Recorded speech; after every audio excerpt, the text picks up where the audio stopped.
Chapter 891. The situation worsens, severely wounded and unable to fight. But what Xietain was about to curse when he used what little strength he had left to throw himself towards Ellis, who had just collapsed on the ground. Seraphina and King Philip screamed in fright when they saw their family member falling after a heartbreaking cry of pain. They both panicked when they saw Xietain make a move, but only sighed slightly relieved when they saw that instead of attacking he was squatting down to inspect her. "She's breathing," he said in a serious voice. Seraphina's legs went weak, and this time no one arrived in time to prevent her from falling on her butt. However, her eyes were fixed on her sister's body as she muttered the same words over and over again, "Thank God. Thank God." King Philip also sighed in relief and stopped struggling against the blood chains, which finally allowed him to be free. He walked carefully and stopped a few steps away from Xietain. After a moment of silence, he asked in a serious but trembling voice, What happened?" Xietain frowned as he tried to come up with an answer, but it was difficult to come up with one that was 100% concrete. Even if the King of Gales believed that he had done something on the sly to harm Ellis, Xietain had no real way of him not thinking that way, and even if he did, Xietain probably wouldn't bother explaining himself, considering he wasn't going to let Ellis live. It was just then that Lilith's voice reached him. "I'm afraid this girl received a rebound from the soul contract she formed with this little demon lord," Lilith said in a serious voice as she looked at Ellis closely. She continued, "There are several types of soul contract. The one you formed with the Endless Blue Lotus is one similar to the one of mutual convenience, like the one the humans of the Gales Kingdom formed with the mutant beasts, in which both sides benefit from something. In exchange for power, you provide the Endless Blue Lotus flame with food. Of course, your contract with the flame is much more special. However, the contract Ellis formed with that lower existence called Argon is one in which neither of them could do or say things that would betray the other's agenda." Xietain nodded. However, he frowned and subconsciously muttered, "But isn't the demon lord supposed to be dead?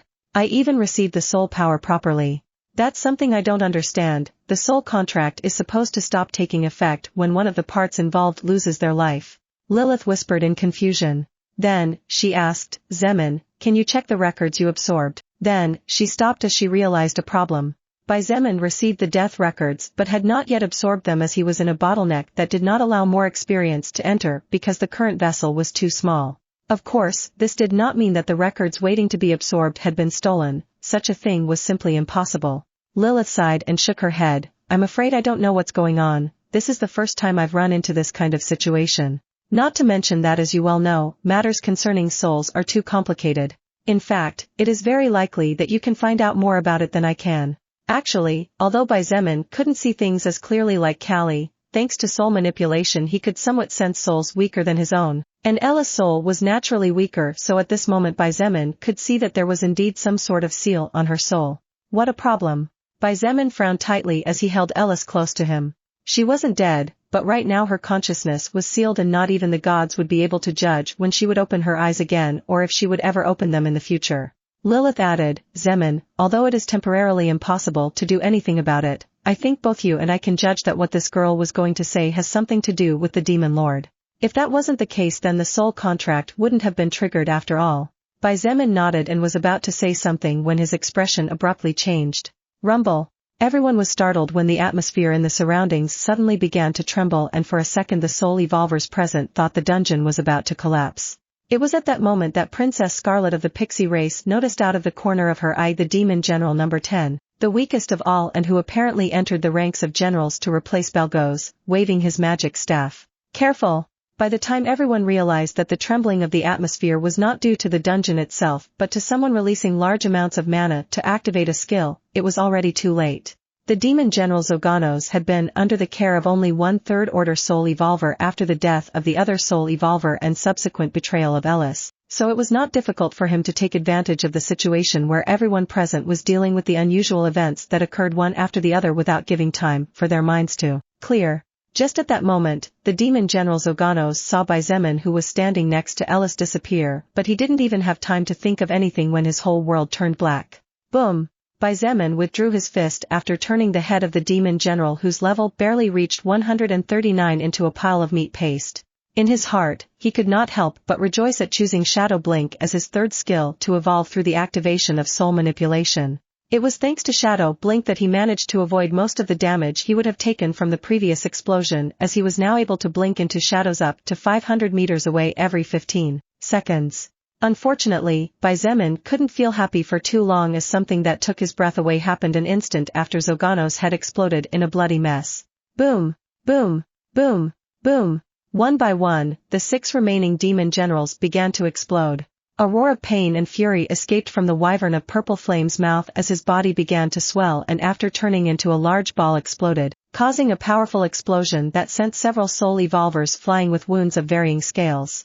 Coupling the words that Ellis had failed to finish saying with the strange situation, Xietain began to feel a bad premonition in his heart, so he quickly charged towards the lifeless body of the demon lord and unhesitatingly stored the skill scroll without even looking at it in his storage ring, away from all enemy mana.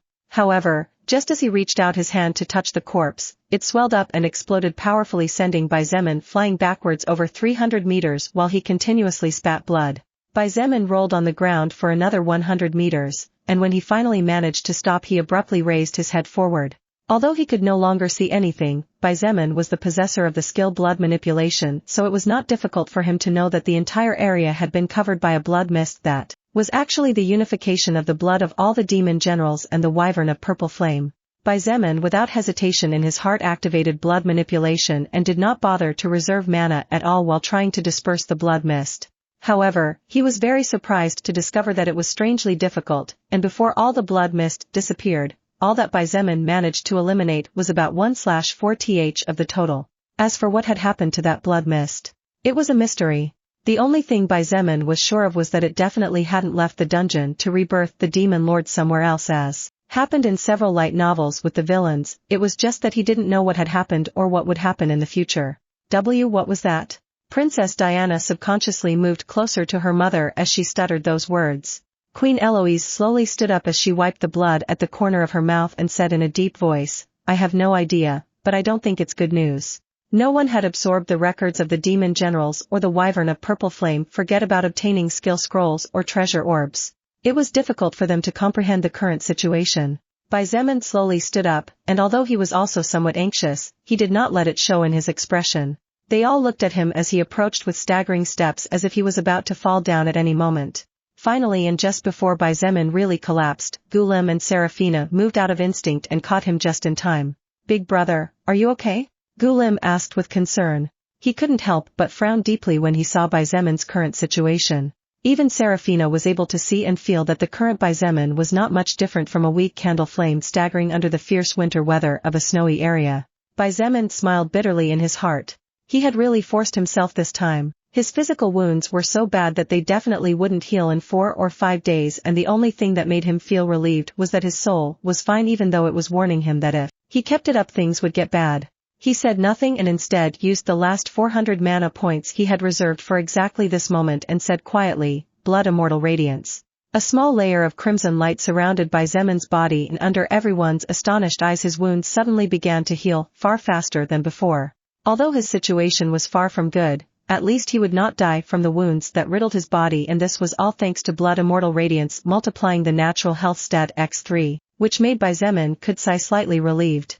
Even then, he knew that more problems would soon appear. He looked at Ellis, who was being held by King Philip, and a conflicted expression crossed his face. Hey, Xietain, my sister.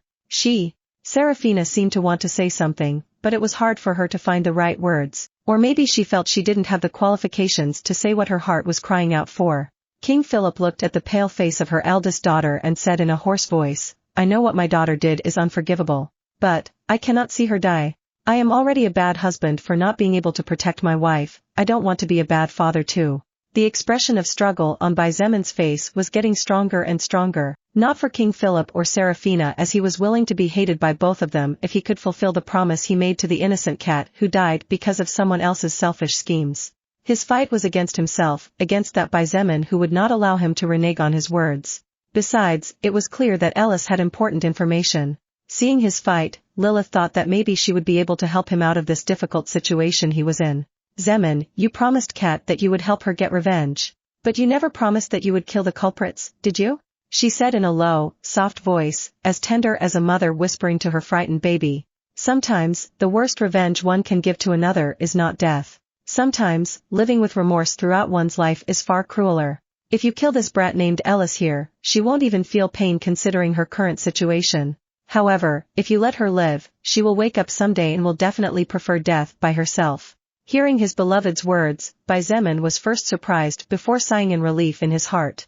A self-critical smile appeared on his face as he muttered under his breath, I know this is nothing but an excuse for myself, but still. Xietain was not a perfect being, he too had his moments of weakness where he desperately needed to find his own escape route not from a battle but from himself and his self-imposed bindings.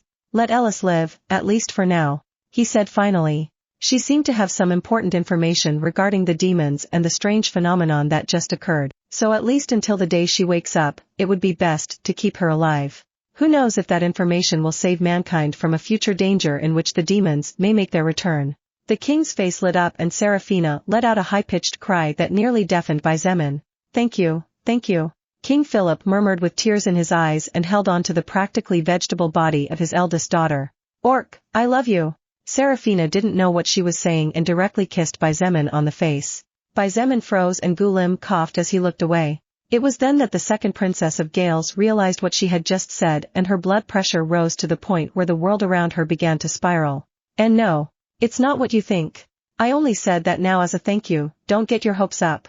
She pointed at Xietain and stepped back with her face as red as an apple. While Lilith laughed good-naturedly, Xietain didn't know whether he should join her and laugh or cry right there. In the end, all he said was, I didn't say anything.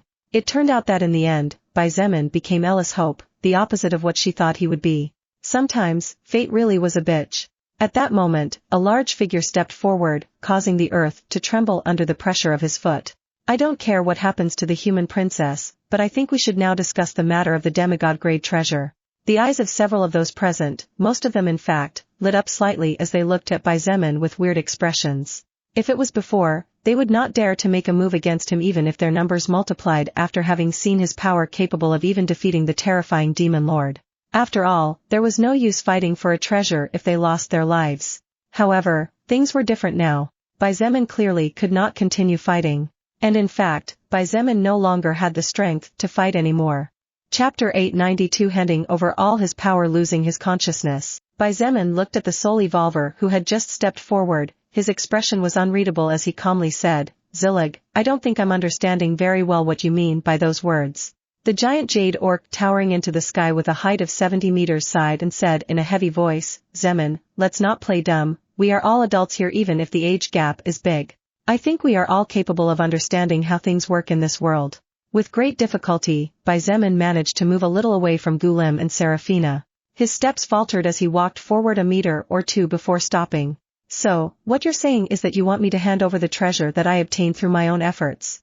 He asked calmly. Don't put it that way. Zillig shook his head and remarked, a demigod-grade treasure is something that has never been seen in the history of all our world, therefore it is only natural that the destined one should own it. I admit that you are stronger than all of us, even Argon ended up dying at your hands. However, strength is sometimes not enough and the fact that you are not in a position to protect the treasure is proof of that. Indeed, I agree with my companion's words. A giant tree about 200 meters high advanced, shaking the earth and taking root even under the lava. Several others advanced, all of them third-order soul evolvers. Xietain, quickly bring out the treasure so we can all discuss what to do next. That is correct. Quickly bring out the demigod-grade treasure and we will choose the owner in the way that is most correct. If you know what's good for you then get the treasure out before things get rough. They all looked pretty wild and on the verge of losing their patience. In fact, the only reason they hadn't attacked Xietain yet was probably partly because they had a bit of caution in their hearts and partly because they didn't know if the demigod-grade treasure was bound to Xietain in a way that even death couldn't break. All of you! Seraphina's body began to tremble from anger as she saw that among those who had advanced there were even a lot of humans. There were many curses she wanted to say, but her education was too good for it so in the end she only managed to blurt out one word between her teeth, shameless. Gulim said nothing, but his action of tightly clenching both sabers while looking at everyone with a cold expression was probably enough to let everyone know where he stood in this battle that could break out in the next second.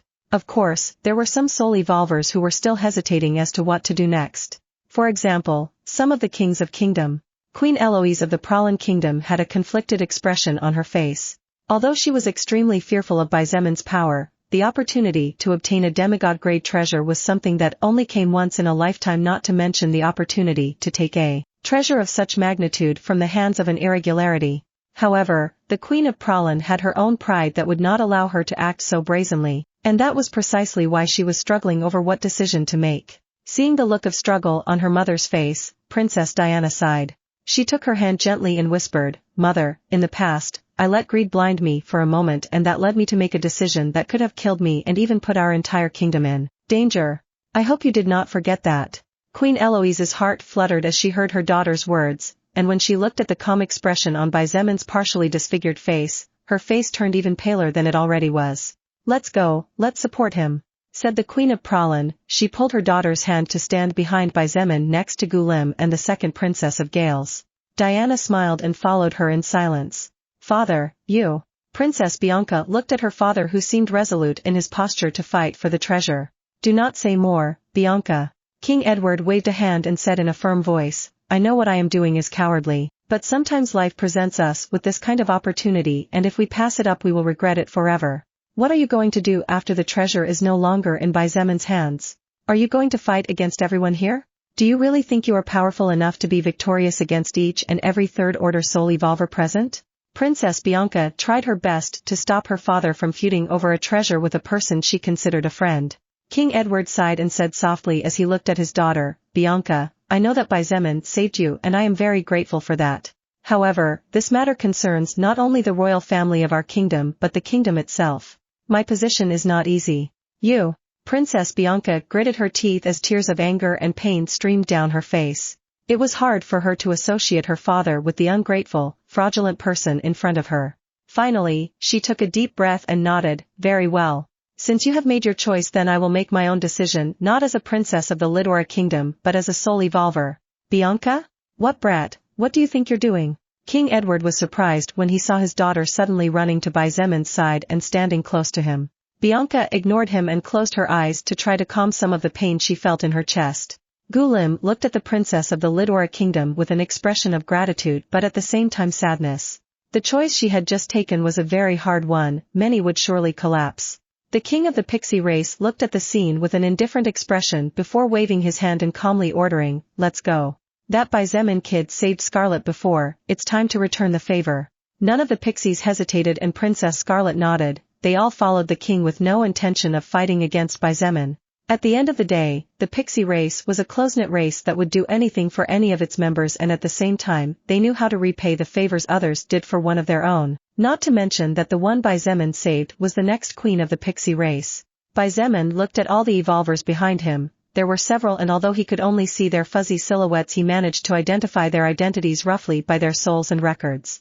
King Philip, King Felix, Queen Eloise, Gulim, Seraphina, Bianca, Diana, Evans, Scarlet, the soul evolvers of the pixie race, and 3 other Third Order soul evolvers whose names Zemon never tried to remember but definitely wouldn't forget after this day. He nodded to himself before turning to look at those who had decided to become his enemies. His enemies were many more than his allies, even though there were 3 kings of kingdom and a queen of kingdom, as well as Gulim, who could compare to a demon general with his high-tech armor. It was far from enough to stand up to over 100 Third Order soul evolvers among which there were several whose strength was comparable to that of a king of kingdom or demon general. "Are you all sure you want to turn into my enemies?" His voice was calm, neither too high nor too low. He said slowly, "I, Zemon, am not a butcher. But I definitely do not spare anyone who gets on my path. All those who want to keep me away from my loved ones will be purged no matter what. Keep that in mind before you decide." Mei Lin and her giant evolved snake form sighed. She really liked Zemon, so she tried to talk some sense into him. "Zemon boy, why don't you just hand over the treasure? I promise I'll do my best not to let anyone here hurt you." "Bullshit." Zemon scoffed and said coldly, "You think I'm a 3-year-old kid or what? No one in their right mind would let an anomaly like me walk out of this dungeon alive after deciding to antagonize me."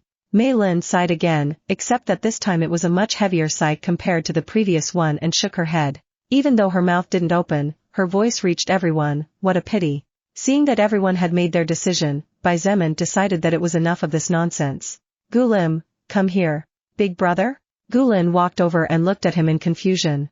"I have a skill that will allow me to make you my subordinate. You will never be able to betray me. It is the same skill that every king or queen of kingdom has," Zemon said. After a pause, he asked, "Would you like to become my subordinate?" He did not promise wealth, honors, women, luxuries, or anything similar. Although Baizemen and Gulim had only known each other for a short period of time, the two had come to know very well the kind of person the other was thanks to all the things they had been through in the dungeon. Gulim patted his chest and said confidently, "I, Gulim, the most handsome man of all and the most outstanding talent in history, am willing to follow you, big brother. At least question how I can have this skill despite not being a king of kingdom." Baizemen did not know whether to laugh or cry. However, and despite all the nonsense he said, Gulim's posture was more than firm. "All right, then you go and kill them all," Baizemen said suddenly, and the atmosphere froze as the others heard his words. "Baizemen, our patience is finite." Zillig's voice became serious, and indeed there was a trace of anger on the faces of the soul evolvers who stood next to him. "This, big brother, it's not that I don't want to do it, but I'm afraid that even the handsome me is not capable of such a thing." Gulim scratched his cheek. His helmet needed to be repaired as it had been broken in the previous battle along with several parts of his armor. Just then, the message that Baizemen wanted to make him his loyal follower flashed in Gulim's eyes, and he accepted without much thought. However, what the fuck? Gulim looked at Baizemen in shock as he felt to be connected to several other existences. However, what shocked Gulim was the fact that all these existences were not even living in this world. "Big brother, you." Gulim stopped himself from saying what he was about to say. He knew that this was probably a big secret that the less others knew the better. Baizemen didn't give him time to think too much as he soon activated a skill that had been gathering dust in his soul. After all, Baizemen had never been pushed into a situation this bad enough to rely on that skill. All for one. Suddenly, Gulim grunted in pain as his entire body began to strengthen all at once along with his soul. Countless records flashed in his eyes, leaving him breathless. "You have received strength. You have received agility. You have received stamina. You have received magic. You have received mana." While Gulim couldn't believe that this power was his, he looked at his hands as if to confirm that this was really his body, but he didn't have time as he soon heard a thud next to him, and as he turned around, he got the scare of his life. "Big brother! Orc! Baizemen!" Everyone suddenly panicked when they saw Baizemen collapsing on his back. Baizemen made a great effort to gently tighten his grip on Seraphina's hand in an attempt to calm her down as she was squeezing him too hard. "Ponytails. If you squeeze my hand this hard, my bones will turn to dust." His voice was weak as was his body. All of his stats had returned to what they were before Baizemen killed his first enemy after the Soul Record's arrival on Earth, with the only exception being his health stat, which could not be moved and was currently beyond 1,000 natural points. Reason why despite his situation the wounds on his body continued to heal with each passing second, and reason why Baizemen had not used Blood Immortal Radiance before. Feeling his eyes closing, Baizemen knew that he would soon be losing consciousness and probably wouldn't wake up for a while. He barely managed to mumble a few words in a weak voice. "Gee Gulim, you. Leave it to me." Gulim gritted his teeth and didn't let Baizemen continue speaking in order not to waste energy. Baizemen finally sighed in relief and nodded, letting his consciousness be swept away by the darkness as Seraphina held onto his body and looked at everyone warily as if she was protecting the most precious thing in the world. Gulim took a deep breath and looked at everyone with a cold expression. The soul stone in his armor glowed, increasing his power to a point just below Baizemen using overlap regeneration before dashing forward at lightning speed. Time to take out the trash. At the same time that Baizemen had just engaged in a great battle, in China Shangguan Bingshui was also having her own battle along with the entire Transcendent faction. Chapter 893 Shangguan Bingshui's changes. Earth, China, Xietain District. Despite its small size, Xietain District was far from being an unimportant district for China. In fact, the number of politicians, businessmen, and important people in this district was easily comparable to that of all districts in Beijing.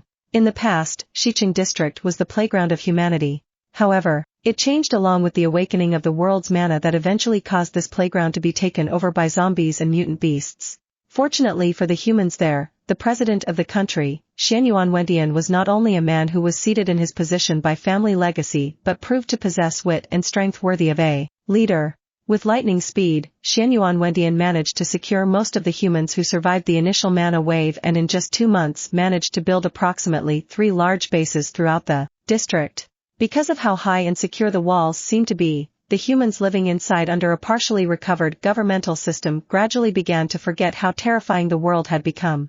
Except for the occasional sound of gunshots on one of the 4 walls, the survivors went on with their lives as if nothing had happened, teenagers attending classes, adults going to work, returning home after a long day, going to sleep, waking up the next day and repeating the routine all over again. However, everyone noticed that lately, things didn't seem to be as quiet as usual. Inside a bar crowded with noisy people, a man of about 35 looked around cautiously before whispering to his drinking companion, "Hey, have you noticed? Something really weird is going on lately." What thing?" the other man asked, confused as he refilled his tankard. This was one of the little luxuries he could afford, even if the beer wasn't as good as it used to be. "The number of troops in the law enforcement office lately has decreased quite a bit. There aren't as many police officers on the streets anymore," said the first man. He took a gulp of his beer and continued in a low voice, "Do you remember my cousin? The arrogant and fastidious one. How could I forget that bitch who became arrogant because after spreading her legs for a high-up in the law enforcement office she managed to sweet-talk him." The second man snorted. "She used to be as meek as a lamb, afraid to do anything wrong. But ever since she managed to become that officer's concubine her nose always points to the sky as if she were a queen. Well, let me tell you, things are not like they used to be for her," said the first man in a serious voice. "Last night, this cousin of mine knocked on the door of my house and she looked quite desperate. Her hair was a mess and she looked like she hadn't eaten properly for at least a couple of days." "How is that possible?" She sure was thrown out into the street." The second man gloated as he banged his tankard on the wooden table. "No, nothing like that." The man from before shook his head and continued, "According to my cousin, the officer who was supporting her didn't return after several days of being called to the front for a mission, and today the main wife of the guy got the news that he had been killed in battle. I imagine that little bitch got kicked out of the house by the little fucker's wife. She gets what she deserves." The second man nodded. "However, I don't understand what this has to do with the reduction of cops on the streets." "Well, this is just a rumor, but from what I heard it seems that the army troops and soul evolvers are being pushed back by a human army that suddenly appeared from the north," whispered the first man in a low voice, fearful of being heard and punished. "Many are saying that things are bad for our army, so the higher-ups were forced to move the policemen into battle because many soldiers have been killed." The second man's expression changed slightly upon hearing this. This type of conversation was taking place at various points around the base. Even without rumors spreading, all the survivors began to realize the lack of police officers as crime had skyrocketed tremendously in the last few days. In a dank alleyway, a small figure smiled faintly like a little imp as she looked at the worried faces of everyone passing by. Her delicate body swayed gently and in an instant she disappeared without a trace of her presence. About 60 kilometers away in a northerly direction from the main base of the faction under the name of New China, a military camp had been set up with at least 600 large modified tents. In the main tent, two beautiful women were chatting in low voices while a girl who looked to be about 6 or 7 years old was reading a small fantasy book with a little girl on the cover and 7 small dwarves. Everyone would be surprised to learn that despite their apparently similar ages, one of them was the mother of the other. Just then, a series of footsteps sounded from outside the tent and before the approaching person had a chance to say anything, the woman with the highest rank spoke. "Come in." Kai Jingyi gently moved the leather cloak to the side and entered the tent without saying much more before giving the surroundings a quick glance. It had been over 2 months since Bai Zemin had disappeared, and during those 2 months there were many things that had changed. The Transcendent faction now ruled almost the entirety of Beijing under the leadership of several capable generals and except for the 6 districts to the south that were in the hands of Xianyuan, Wentian's faction they were the hegemons among the humans in the capital. In fact, several of the troops were slowly beginning to expand into other cities, making their way through seas of zombies and mutant beasts. At first, Shangguan Bingshui had been careful and like Bai Zemin would pause for several days after conquering a base to ensure that the power was firmly in her and the faction's hands. However, as the weeks passed, Shangguan Bingshui became more and more cold to the point that her entire existence automatically repelled anyone who tried to approach her. Not only did she become increasingly cold but also much more aggressive. Now, Shangguan Bingshui did not even wait for her bases to be settled before launching an attack on a new base, accelerating the process of conquest enormously but at the same time not laying a firm enough foundation for the Soul Record to recognize those territories as part of the Transcendent faction. Of course, there was much opposition at the beginning. However, Shangguan Bingshui had become increasingly ruthless to the point where the current her was not much different from Bai Zemin in the past. As for this change in her attitude, the new members of the faction thought it was normal, but only the older members knew that she started to return to her old self from when they were in the university after Bai Zemin disappeared. Of course, Shangguan Bingshui was not the only one who had changed, everyone did. Bai Xin, however, was possibly the one who had changed the most during this time. The little girl, who appeared to be 3 years old, had grown physically after her level had risen from 55 to 87 over the past few months. She was still a very sweet and lovely child, but this was only to those especially close to her. Otherwise her personality was cold like Shangguan Bingshue's and bloodthirsty like Bai Zemin's to her enemies. And that's how things are at the enemy base. Kai Jingyi culminated after giving a rough summary of the information she had managed to collect after sneaking into the base located 60 kilometers southward. Shangguan Xinyue looked at her daughter and asked calmly, Bingshue, what shall we do now? Wait or attack?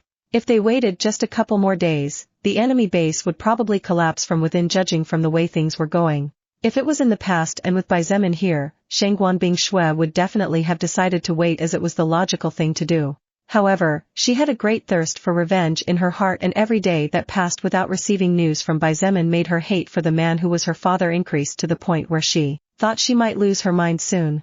Shangguan Bingshue stood up and her whole aura suddenly changed. Even the usually smiling and fearless Kai Jingyi took a step back as a flash of fear shone in her eyes. No one had noticed it before, or perhaps they had become too used to it. However, Kai Jingyi gradually came to realize that when Bai Zemin was around, Shangguan Bingshue was much more sociable and gentle, so to speak. However, the current Shangguan Bingshue was not much different from that cold and indifferent woman in college who made it difficult for Kai Jingyi and anyone else to even look her in the eye. Shangguan Xinyue followed her daughter's movements, and seeing her pull out a small futuristic-looking pistol from the drawer attached to the table, she couldn't help but frown slightly. Bingshue? Bai Shilin also noticed the movement and quickly stood up. Her eyes sparkled with joy and she asked innocently, Mom, are you going to kill the bad guys? Shilin wants to go too. The cold expression on Shangguan Bingshue's face melted in an instant as she looked at Bai Shilin, and her voice was so soft that any man would feel his legs weaken if they heard it. Shilin, be obedient and wait here. Mom will go finish off the bad guys who drove your dad away and come back soon, okay? Oh. Bai Shilin immediately went flat like a balloon upon hearing that she couldn't go finish off the bad guys. However, she nodded obediently and smiled. Okay, Shilin will do what Mom says. Good girl. Shangguan Bingshue gently stroked the young girl's platinum hair, much to her delight. Freewebble.com. After a moment of affection, her expression turned ice cold as she walked to the outside of the tent and said in a flat voice, Kai Jingyi, Mother. Get the troops ready to enter the base tonight. There will be no opposition by then. Shangguan Xinyue sighed. She did not argue with her daughter's choice and instead nodded. All right, just make sure to be careful. Even if it's you about to break into the Third Order, that man does possess a truly terrifying attack power, not to mention that you'll be alone. Shangguan Bingshue said nothing. She was about to walk off when Kai Jingyi's voice made her footsteps stop abruptly. By the way, something I forgot to mention is that I might have news about Bai Zemin. Shangguan Bingshue's body suddenly shivered. It was as if a lightning strike had struck her. She turned with the speed of a ghost and her eyes stared at Kai Jingyi with an intensity that frightened her. This was probably the first time in 2 months that Shangguan Bingshue showed such emotion. Even when she was with Bai Shilin or her mother, it was incomparable to this time. If Kai Jingyi had to describe the current Shangguan Bingshue, she was like a person whose soul had returned to her body. However, the young assassin did not dare to delay her words as she noticed that from Shangguan Bingshue's body, there was a light mist of frost beginning to slip out. Actually, it's not exactly about Bai Zemin, but it's about a new loyal follower. She hastily explained. A new loyal follower?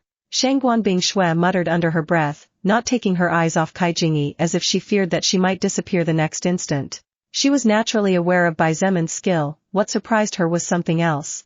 This new loyal follower is clearly not from this world, but he is definitely human. Kai Jingyi sighed in relief and added with a smile, Miss Bingshue, it seems that our leader is also causing quite a commotion in the other world. Who knows, he might even be aiming to conquer it. Conquer another world. Shangguan Bingshue recalled that distant night when she and Bai Zemin chatted about their goals. She remembered when he said with a serious expression that he aspired to become the most powerful existence in the entire universe. Considering we're talking about that man, it's quite possible. She nodded, but in her heart, she couldn't help but feel anxious. What would happen if Bai Zemin decided not to return? How long would it take him to conquer the other world? Even for someone like him, conquering an entire world where he didn't know anyone should take at least 2 years at the very least, right? Although Shangguan Bingshue knew that Bai Zemin was not the type of person to abandon his loved ones, logic was often hard to stand up against a trembling heart. However, something that made her smile was the fact that for the first time in 2 months she had just heard news about him. As long as Bai Zemin was alive, Shangguan Bingshui would definitely find him no matter where he was. Seeing the beautiful smile on her daughter's always cold and indifferent face, Shangguan Xingyue couldn't help but smile to herself. Kai Jingyi sighed in her heart as she saw the drastic change in personality. Shangguan Bingshui herself did not seem to be self-conscious, but when a woman as cold as ice like her smiled like that at the mere sound of a guy's name, even someone inexperienced like Kai Jingyi knew what this meant. In fact, Shangguan Bingshui had noticed something some time ago, and it was the fact that she was becoming more and more competitive even with her good sister Wu Yijuan regarding the faction's tasks. However, she did not give much importance to this matter for now and focused mainly on the process of conquest, since she remembered Bai Zemin telling her that one of the requirements for him to become a second-order soul evolver was the possession of China. As if suddenly alive once again, Shangguan Bingshui turned around and ordered in a decisive voice, "Organize the troops to break into the base in 5 hours, I will finish everything in an instant." That man was surely accomplishing great things in the other world. Shangguan Bingshui didn't doubt it for a moment, since he was the one they were talking about. She couldn't fall behind, she needed to hurry and show him that she could have his back at all times. Chapter 894 Shangguan Bingshui vs Xuan Yuanwentian, Final. The explosions lasted for more than 2 hours. All survivors within the great walls of the northernmost city of Xietain district were forced to lock themselves in their homes with a military order that anyone seen on the streets would be executed immediately. After about an hour and a half of explosions, mainly from tank cannons, anti-tank missiles, ballistic mortars, grenades, sky-launched missiles, howitzers, IFVs, and other heavy weaponry, what followed was silence for no more than a minute before even more terrifying explosions began to shake the ground of the base almost completely. However, those terrifying explosions, caused by active skills and powerful soul evolvers, only lasted for about 30 minutes before becoming more and more distant, to the point where now the survivors in the base could barely hear faint bangs coming from a distance. Although there were many who wanted to know what was happening, no one really dared to leave their homes, not only for fear of being executed after breaking the rules, but because even the youngest children now knew that whatever was going on was definitely beyond the imagination. For these survivors, whose levels had barely risen at all after being fed with meat and vegetables from the new world, the less they stuck their heads out of the window, the higher their chances of surviving another day would probably be. Fortunately, none of the survivors left their homes and decided to go up to the top of the base walls to look out over the distant horizon in a westerly direction. Otherwise, most of them who had been far from danger and were ignorant of how terrifying the outside world was would probably have a heart attack. That was if they didn't suffer a heart attack first at the sight of the more than 80 destroyed war tanks, along with all kinds of heavy machinery and frozen or dismembered corpses. Although the weather was cold, the temperature today was clearly a lot cooler than normal. Although the sky was bright flashes of unnatural light could be seen constantly glimmering in the distance. Although the wind was howling strongly, the icy wind from the west pressed all other wind gusts in its favor and froze them in a way that definitely could not have been caused by nature. Finally, although the ground was previously covered with snow, it was now covered by a thin layer of crystalline ice.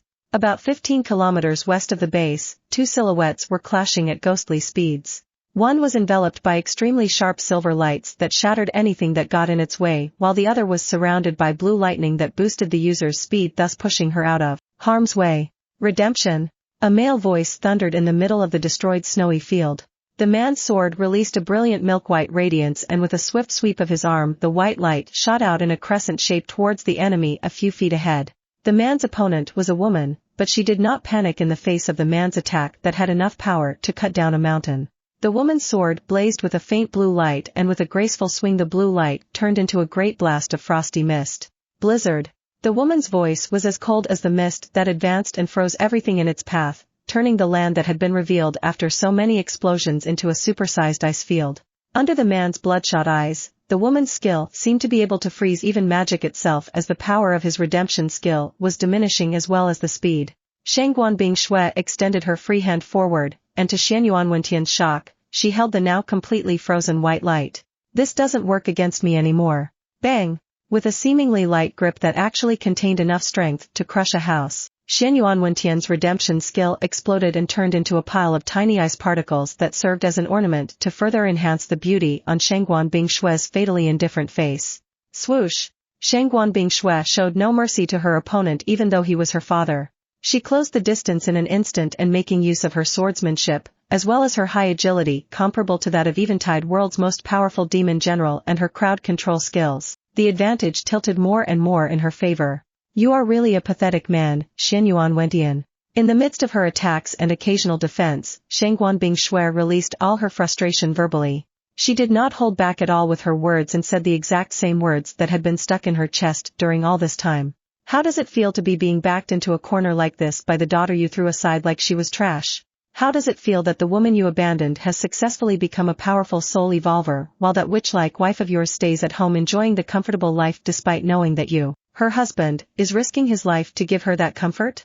Really? You are so pathetic that a great deal of my abhorrence for you has turned into pity now. Enough, you insolent brat. Xianyuan Wentian burst out and his entire body seemed to turn into a sword for an instant as he roared, splitting the world.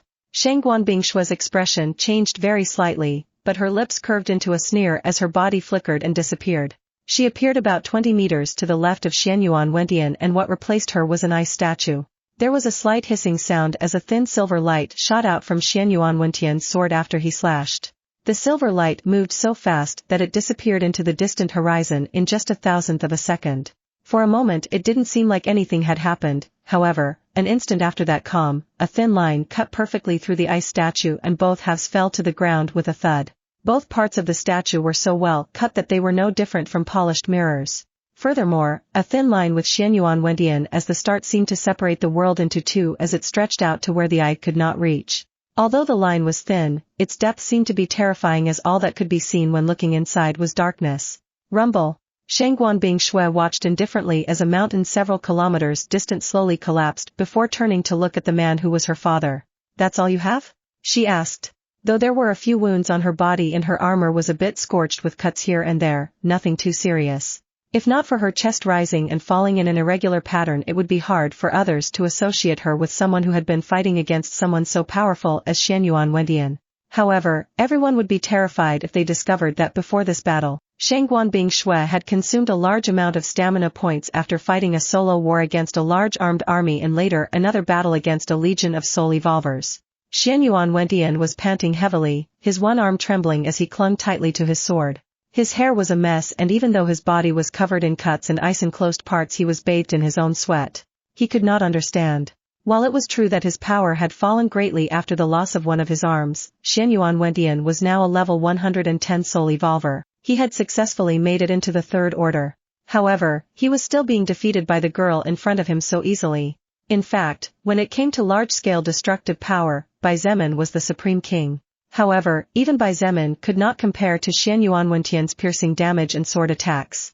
Xianyuan Wentian's path was similar to Bai Zemin's, except that instead of overwhelming everything that stood in his way, what Xianyuan Wentian did was to cut it down. By focusing so much on power and speed, all his other stats weren't too amazing comparatively. It was exactly this reason why despite having the skill super warrior he still couldn't match Shangguan Bingshui, who slowly wore him down with ranged attacks before pouncing like a lioness into melee attack. Why don't you throw more nukes? Shangguan Bingshui sneered and said disdainfully, it wasn't enough for you to be a coward that time 2 months ago, but after you found out that you were being cornered just threw 2 more nukes. Say, Mr. President, how did it feel to find out that your most reliable weapon is now trash against our transcendent faction? Xianyuan Wentian gritted his teeth without saying anything. It was true that after being cornered before he launched 2 nuclear warheads, but to his horror and disbelief, the missiles never exploded and instead shut down after approaching the target. He just couldn't figure out what was going on, therefore, he sent spies, but none of them managed to discover anything. In fact, most of them never came back, something Xianyuan Wentian expected. The other party would definitely be hiding this kind of information at the state secret level. Waste of time. For a scum like you to have pushed Bai Zemin away from home for so long by making use of such a cowardly attack. Just thinking about it makes me want to cut you into a million pieces. For the first time, Shangguan Bingshui showed mood changes. Her eyes flashed with murderous intent as she said through gritted teeth, Elf Queen's frozen pride. When the sapphire-colored stone in the center of the delicate crown-like ornament on Shangguan Bingshui's head shone, Xianyuan Wentian felt every hair on his body stand on end. Faced with the danger of inevitable death, he planned to activate a single-use treasure that would allow him to teleport to a long distance. However, all his movements froze when Shangguan Bingshui's cold but fatal voice entered his ears. If you run now, I swear to you on what I love most in this world that I will hunt for your wife and that son of yours to release the anger I feel in my heart against them. You. Xianyuan Wentian was furious, but to his consternation, Shangguan Bingshue's words hit his weak spot. A faint but beautiful smile appeared on her fairy-like face as she said disdainfully, "Who would have thought that family was your weakness? If you don't want your pretty wife to be used by the dirtiest survivors and your useless son thrown out on the streets, better don't run, Xianyuan Wentian. I hate this kind of actions, but since 2 months ago I have been holding back and at this moment I am not in my right mind. I advise you to be obedient or keep fighting, for everyone's better, that's it." In fact, Xianyuan Wentian did not dare to move when he saw the slight vicious glint on the face of the beautiful girl in front of him. He could tell that Shangguan Bingshue really wasn't lying. The anger she felt was so great that if he fled instead of fighting she would definitely take it out on his loved ones. If Xianyuan Wentian could continue to fight, then he would not have to flee, and thus his family would not be in danger. Unfortunately, the victor was already more than clear to both of them. His body slowly began to be covered by a thin layer of ice, and although Xianyuan Wentian tried to resist, he was surprised to find that he could not cut through that ice at all. He raised his head and saw that behind Shangguan Bingshue, without him knowing when, the indistinct silhouette of a beautiful woman appeared like a ghost. The silhouette of the beautiful woman pointed her finger towards Xianyuan Wentian, and a large volume of mist advanced as Shangguan Bingshue fed it with her mana. This was ice that even Xianyuan Wentian could not cut through. From the feet, slowly the calves, and then the entirety of Xianyuan Wentian's legs were covered in ice. The mist was slowly making the ice ascend, and it would not be long before it covered his entire body, sealing and killing him. Shangguan Bingshue's silver-white hair was free of ties and gently swayed in the howling wind. Her beautiful face was like a work of art, and her blue eyes were devoid of emotions as she watched the man in front of her slowly being devoured by her ice. Chapter 895. 2 months later, Part 1. Shangguan Bingshue had dreamed of taking everything from the man who was her father but abandoned her. However, her hatred did not come from being abandoned, but rather most of her hatred for Xianyuan Wentian was born from the suffering that Shangguan Bingshue's mother had to live through for years. In the past, even though somewhere in her heart she knew that dethroning Xianyuan Wentian was simply impossible for an unknown girl like her, she tried hard. She was the best in studies. She was the best in sports. She was knowledgeable about different cultures, politics, and despite her cold demeanor she was also very good at business discussions. Shangguan Bingshue was even good at martial arts long before the soul record arrived on planet Earth. However, now that she was not only taking everything from that man but even had his life in her hands, Shangguan Bingshue did not feel joy or anything similar. She still felt resentful, and the more she looked at Xianyuan Wentian the more she wanted to tear him apart. Something in her heart told her that just once probably wouldn't be enough for her to release the frustration in her chest. It was then that she realized that most of her hatred for Xianyuan Wentian seemed to have changed.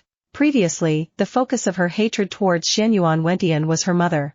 However, Shangguan Bingshue realized that the major focus of her hatred was now centered on the fact that Xianyuan Wentian had forced Bai Zemin to activate his tidal skill, and in order not to waste it, the latter had no choice but to leave this world. More than 2 months. It had been more than 2 months, almost 3 months since Bai Zemin was not with them. No. Shangguan Bingshue didn't want to admit it, but she soon realized that she didn't care too much if Bai Zemin was or wasn't with the others. But what she was getting frustrated was not being able to see him during all this time. "Girl, I'm really curious to know who the person you're thinking about is. To think that you didn't even notice this old man's arrival." Shangguan Bingshue blinked in surprise as a mature voice brought her out of her inner thoughts. She looked slightly to her right and narrowed her eyes. "Who are you?" The black-haired man with some gray hair around, but undoubtedly handsome despite having some wrinkles on his face, let out a bitter smile as he heard Shangguan Bingshue's words. "I've only gotten a little younger thanks to evolution and eating some mutant beast meat, but you can't recognize me?"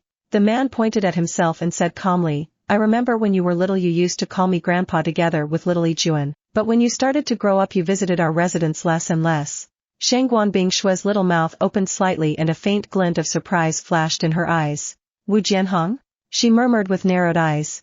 The man, who appeared to be about 45 years old, nodded slightly, accepting his identity as the former premier of China and one of the key figures of the new China faction. "It's been several years since I last saw you, child." Wu Jianhong sighed and said with genuine awe, "I admit I'm ashamed. Just now when I saw you I couldn't help but be briefly stunned by your beauty. No wonder that brat Qin he is still crazy about you." Shangguan Bingshue's expression did not change at all. The fact that even Wu Yijuan's grandfather was stunned by her beauty was something that honestly did not surprise Shangguan Bingshue. The number of humans who were amazed by her beauty was increasing more and more along with the age range at the same time as her soul power became more and more pure. I advise you not to try anything funny, Shangguan Bingshui said indifferently. She turned to return her attention to Xianyuan Wendian and warned, even if you are Yizhuan's grandfather and even if you treated me well in the past, I am a bit out of my senses at the moment. It will be best for everyone if you obediently surrender. The new China will soon no longer exist and our transcendent faction will become the human ruler of China in a matter of months. Shangguan Bingshui's words were packed with certitude and confidence, but many might mistake it for arrogance. After all, she was stating with utter certainty that the transcendent faction would become the human hegemon of China in a few months as if nothing and no one would be able to prevent it. Wu Jianhong smiled bitterly once again and shook his head. He looked at Xianyuan Wendian whose body was frozen to his chest. It wouldn't be long before he became ice statue completely, but all ability to resist seemed to have disappeared now. You were even able to defeat Wendian after fighting so many battles before. What can a level 25 useless old man like me do? Wu Jianhong said with self-mockery. He looked at Shangguan Bingshui with a gentle smile and said calmly, however, I am really surprised that you are second in command of this transcendent faction. With all this power of yours you could easily become the total leader of your own faction. Wu Jianhong naturally knew about Bai Zemin's existence. A young man capable of activating destructive skills on the level of nuclear bombs was impossible to go unknown for long, especially not after Xianyuan Wentian had seen some of his strength before. However, Wu Jianhong was a cunning old fox. He did not believe that Shangguan Bingshui did not have greed in her heart, and he preferred her to become the next leader of China since for better or worse the president's blood ran through her veins, not to mention the fact that she was powerful enough to crush a battalion of soldiers, an armored battalion, a legion of soul evolvers, and the leader of them all. Unfortunately, Wu Jianhong had no way of imagining let alone knowing that the greed in Shangguan Bingshui's heart was strong enough to target the universe but weak enough to be willing to stand behind a single person. No one can defeat Bai Zemin, she said in a casual voice, as if she was saying that today's weather was a little colder than yesterday's. Shangguan Bingshui looked at Wu Yizhuan's grandfather and said casually, Bai Zemin is destined to become the ruler not only of China but of the entire earth eventually. His rise is unstoppable regardless of who opposes him. Even in the hypothetical case that I would want to form my own faction, it would all fall apart sooner rather than later. Do you understand what I mean? Wu Jianhong was silent for a few seconds before closing his eyes and sighing. He nodded, I understand. If you understand then that's good. Shangguan Bingshui looked at Xianyuan Wendian again and said casually, regardless of whether you agreed on the nuclear attack, let me tell you that one of the targets was the base where Uncle Wu and Aunt Sun are located. Yizhuan is very sad, hurt, and disappointed with you. Wu Jianhong smiled bitterly again and said in a low voice, Bingshui, child, there are many things that we as humans are powerless against. Especially me, regardless of my position I am still second only to Wendian, not to mention the difference in strength between the two. Shangguan Bingshui's pink lips curved upward slightly and a glint of disdain flashed in her blue eyes as she said coldly, a group of students managed to defy fate itself by surviving several anomalies on their own. Several of those previously helpless students have now become soul evolvers that no one dares to look down on and everyone respect. One of those students comes from a normal family, without the support of any kind, but he managed to become the ruler of over 5 million humans. She looked at Wu Yizhuan's grandfather out of the corner of her eye and said indifferently, are you telling me that you, a figure capable of mobilizing armies and knowing so many key points with overwhelming advantage at the beginning of this whole mess can't do what a group of students could do while crawling up from the bottom? You'd better think of a better excuse for when you see Yizhuan and Uncle Wu.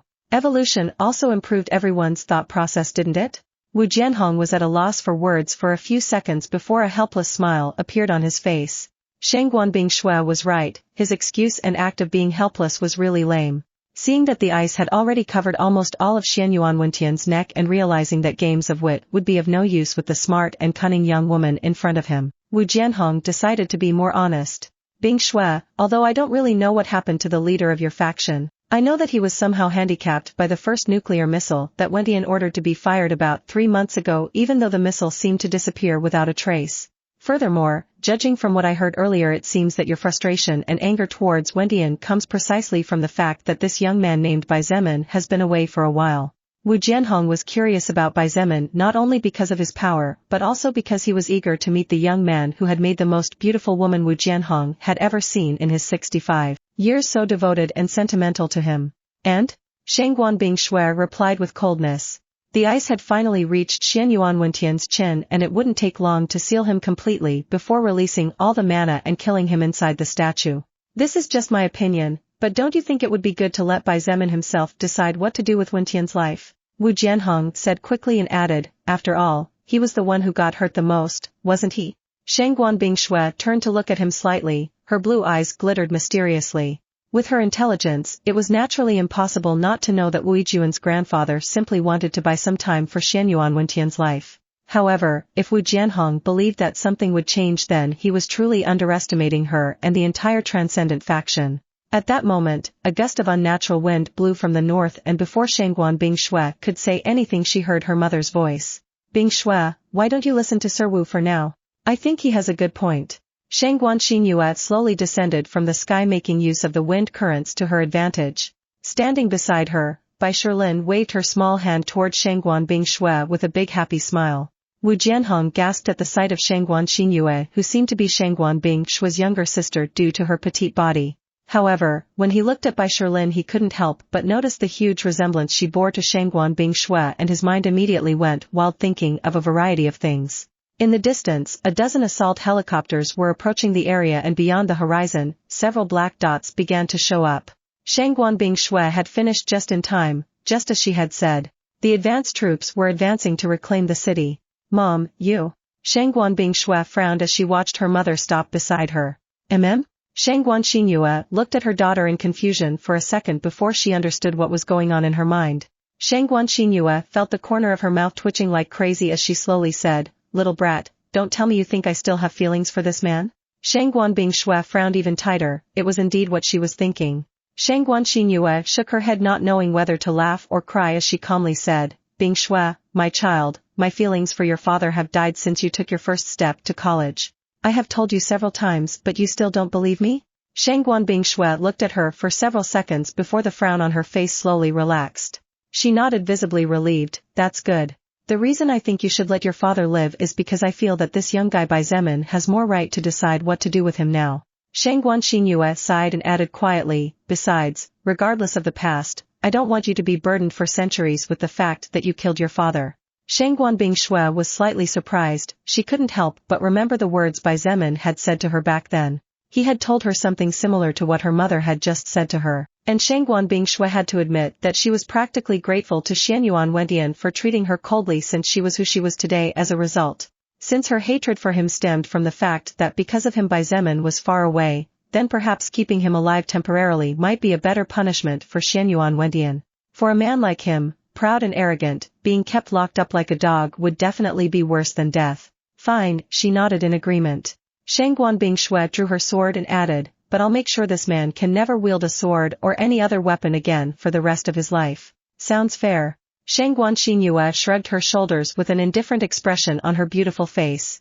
Shangguan Xinyue did not lie when she said that she did not care for Xianyuan Wentian at all. He was nothing but heir to her, and in fact, looking at him now, she did not understand how she could have been so obsessed with this man for years. However, she hoped that her daughter would not have to regret later something that could not be reversed. Chapter 896. 2 months later, Part 2 halves. Wu Jianhong did not have time to say even a single word when a flash of silver light shone in the middle of the snowy plains, and immediately followed with an earth-shaking howl of pain stretching to the horizon. Xianyuan Wentian's eyes looked like they were about to rupture, with red veins covering the sclera, while his pupils were considerably constricted as he stared at Shangguan Bingshui. The sound of his teeth gnashing rang out along with the small grunts of pain that involuntarily leaked from his mouth as his blood congealed over the neat cut that had severed his remaining arm.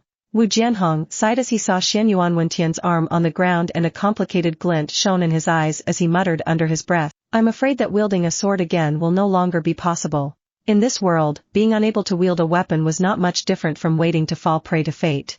Only those with power were able to survive for a long time, and while it was true that Xianyuan Wentian was still a powerful third-order soul evolver, it was most likely that in his current condition even a normal second-order soul evolver level 80 would have the ability to present him with a deadly challenge in a battle. After all, one of Xianyuan Wentian's two strengths was the power of his attacks, but now he only had agility left.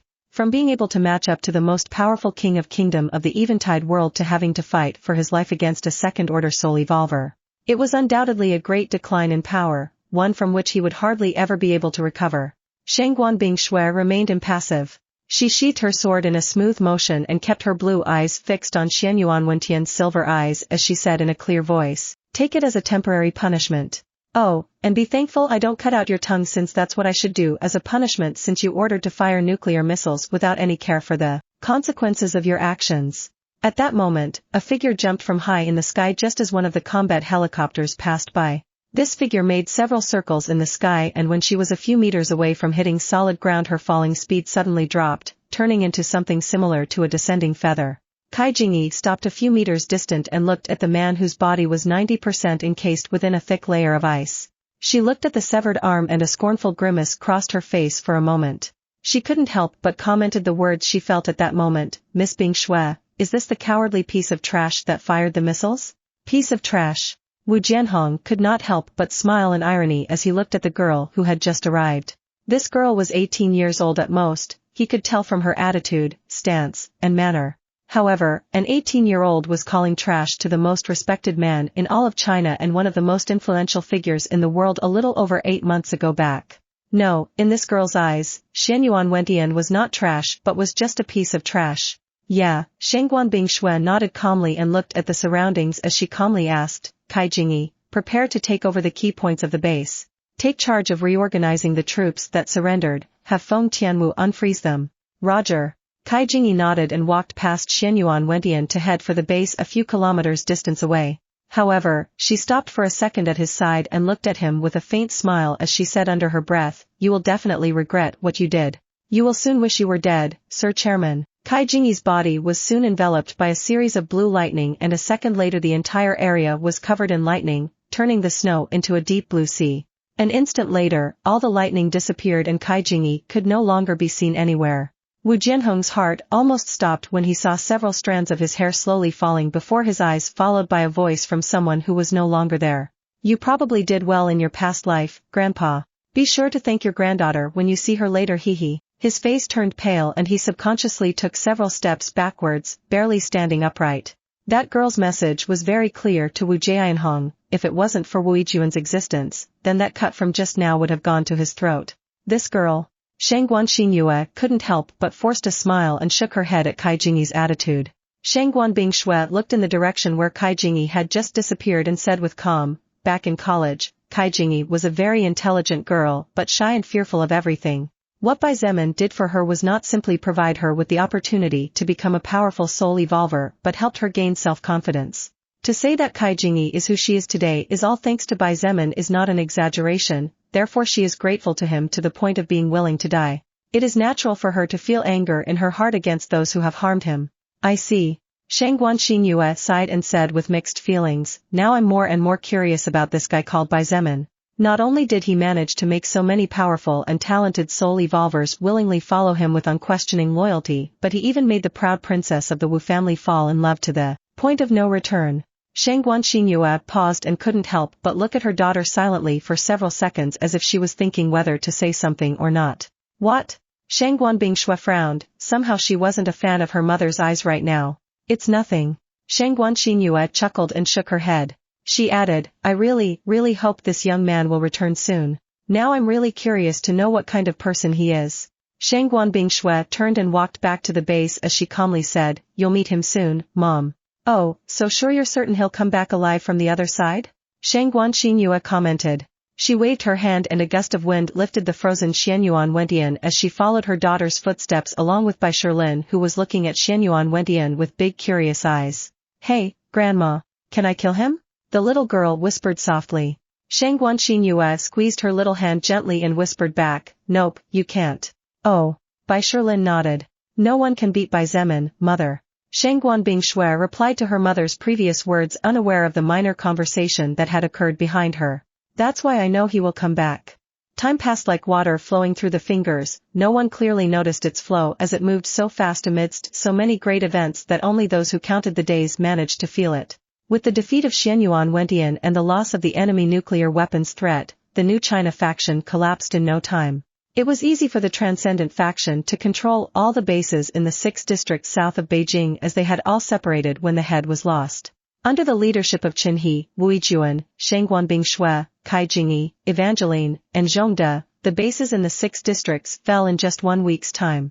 Although it took more than just conquest for the Transcendent faction to assert its control and rule, it was undeniable that it was only a matter of time.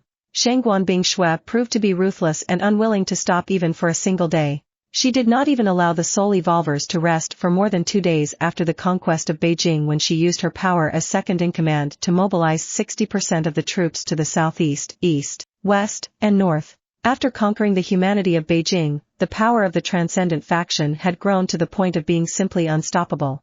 There was no longer any human faction capable of standing up against them at all. Therefore, the districts and subdistricts of the other cities began to fall one after another.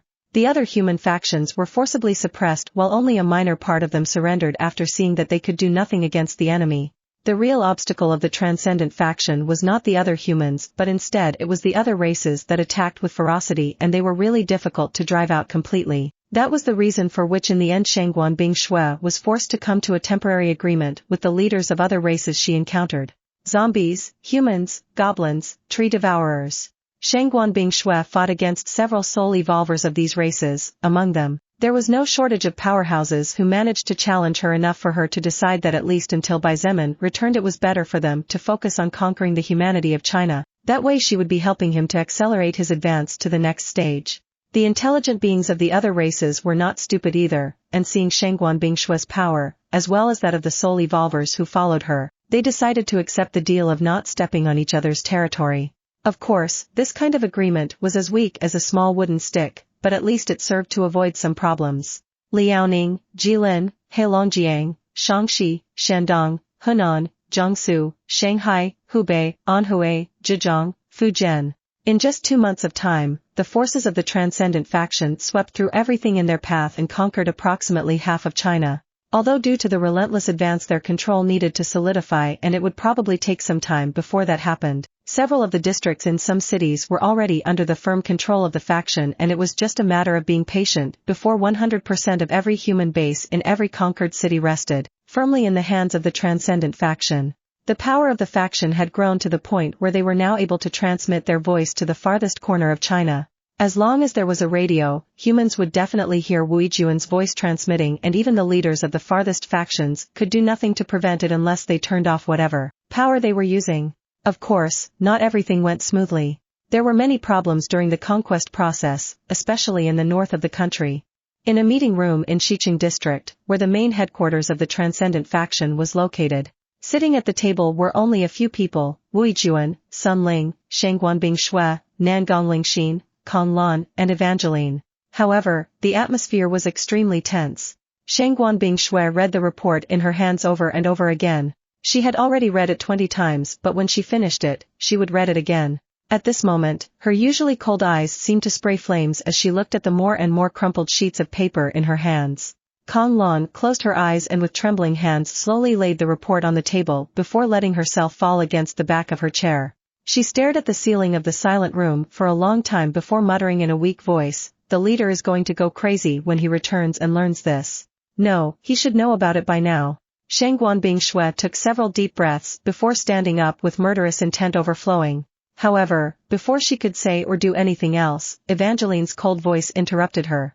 "Leader Bingshui, let me go to the central plains in the north. I'll deal with this." Shangguan Bingshui was about to say something when she paused as she remembered the first time she met Evangeline. At that time, she had set some conditions to join them, conditions to which Bai Zemin agreed. Chapter 897 Title spoiler at the end of the chapter. Eventide World, Gale's Kingdom, Royal Family Castle. Serafina looked at the person lying in bed with a sad expression on her face. A light gust of wind blew and the white curtains on the large window that stretched from the floor to the ceiling on the side opposite the bed swayed gently, letting for a moment the rays of sunlight shine more brightly into the spacious room. Serafina looked up slightly, and as she saw the incredibly beautiful woman in front of her, a slight smile that was sweet but also filled with exhaustion appeared on her face. "Big sister Lilith, you're back. I've only been gone for 1 hour, and did you miss me?" Lilith smiled gently as she sat on the edge of the bed next to Bai Zemin's unconscious body. "Serafina, I've told you that you can rest at ease, but you don't listen to me. With me here, no one can hurt him." Serafina shook her head and was about to say something when a light knock sounded at the door. Her expression immediately turned to one of wariness as she said in a deep voice, "Who is it?" "Princess Serafina, I have brought your breakfast." A maid's voice sounded from outside. Seraphina's expression did not relax at all as she said in an authoritative tone, "I've said 1,000 times that I don't want anyone to come near this place. Am I speaking in a language you don't understand? But, Your Majesty Philip, dismiss, and tell my father that I'm eating properly so he has no need to worry." Seraphina interrupted the maid.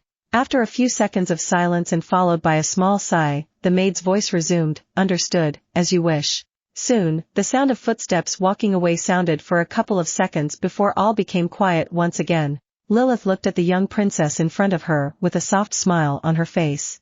Memories of what happened during this time began to flash into her head one by one. It had been 2 months since the battle against Demon Lord Aargon, and during those 2 months, Xietain had not opened his eyes or moved one of his fingers even once. Many things had changed in Eventide world. With the death of the vast majority of kings and queens, it was impossible to hide the news. So once everyone had left the dungeon and parted to walk their own paths back home, it was no more than a day before a great shadow of darkness rose over the humans. However, the news that a human faced off against the terrifying ruler of the demon race in a one-on-one battle that eventually ended with the death of the demon lord managed to persuade most of the other races to attack the different kingdoms. Of course, the chaos that rose among the humans with the fall of more than 40 kings of kingdoms was by no means minor even without the intervention of other races. With the fall of the most powerful third-order powerhouses, the various greedy generals of the different kingdoms used their authority to try to claim the throne of their respective kingdoms. However, this did not go well since in each kingdom there was not a single powerful and greedy general, so naturally internal wars broke out resulting in the death of many people. Humans were a destructive race by nature, it was in their veins to destroy and covet even if it ended up leading to their eventual devastation. However, just when it seemed that demons were not needed for the destruction of the human race, the only 4 human kings of kingdoms that survived what would later be known as the Great Xietain War stepped forward and spent many high-ranking soul stones to spread a simple but decisive message among all human kingdoms. The message was very easy to understand even for children. Xietain, the hero of mankind who fought and killed the demon lord Aargon, would definitely not tolerate internal wars, and whoever went against it would have to suffer the consequences. For a few days, many generals were dissuaded. Unfortunately, it only took a small spark for these second-order generals or those who had just stepped into the third order to become arrogant. The response from some kingdoms was, "We are grateful to Xietain for ending the great threat of the demon lord, but the internal problems of our kingdoms are ours to solve." Of course, all these generals appeared decapitated not many days later, and their heads were impaled with a spear buried in the front walls of the capital of each of these kingdoms. Now deterred, no other generals tried to play brave, and greed slowly began to recede. However, a problem soon began to appear. And this problem was who would rule the kingdoms that had lost their leaders. In this type of era, especially now that Eventide world had just entered its 3rd phase of evolution, a kingdom without a leader was no different than a headless chicken. They would run a few steps before falling and never getting back up again. It was then that a new message spread from the 4 kings who survived the Great Xietain War. Although Xietain managed to kill Demon Lord Aargon and the 10 general demons were defeated and killed in combat by the union of the human kings and queens, the number of powerful soul evolvers of the demon race is not small. A month later, a great army composed of over 25 million soul evolvers was formed under the leadership of the 3 surviving kings and Queen Eloise of the Prowlan Kingdom. All the human kingdoms sent around 500,000 troops to cooperate in the operation known as Purple-Dyed Peace in view of the blood of the demons they sought to shed. Although the number of human soul evolvers was enormous, finding each and every place where the demons lived would probably take months if not years. After all, Eventide world was huge and there were many areas that still needed to be explored, not to mention the fact that it was impossible for other races to let a huge army pass through their territories. Therefore, the generals and strategists of mankind would have to find the best routes to avoid antagonizing other races. During these 2 months that had passed since the conclusion of the Great Xietain War, Seraphina had practically not left Xietan's room and even used the small bathroom in the room to take a shower. She did not allow anyone to approach or enter the room, fearful that someone might hurt Xietain now that he was helpless. Seraphina even avoided bringing any objects from outside for fear that someone would put something dangerous in there, and even the food she ate were fruits or vegetables that Lilith gave her. The only time Seraphina was away from Xietain for a few hours was when she went to see her older sister Ellis, who was unconscious and showing no sign of waking up even though her face was still as perfect as ever and her body had no sign of wounds on it. Although Ellis was allowed to live thanks to Xietan's words, no one really trusted her, which was why King Philip was forced to put mana-blocking handcuffs on his eldest daughter's wrists. Lilith had witnessed the genuine care the little princess in front of her felt for Xietain. Seraphina, I hope what happened with your big sister Alice was a learning experience for you. She sighed under her breath. I'm doing this because I want to and because it's the only way I can be calm. Seraphina shook her head softly and added, my eyes have nothing to do with it. Lilith nodded after a few seconds, but just as she was about to say something, her expression lit up.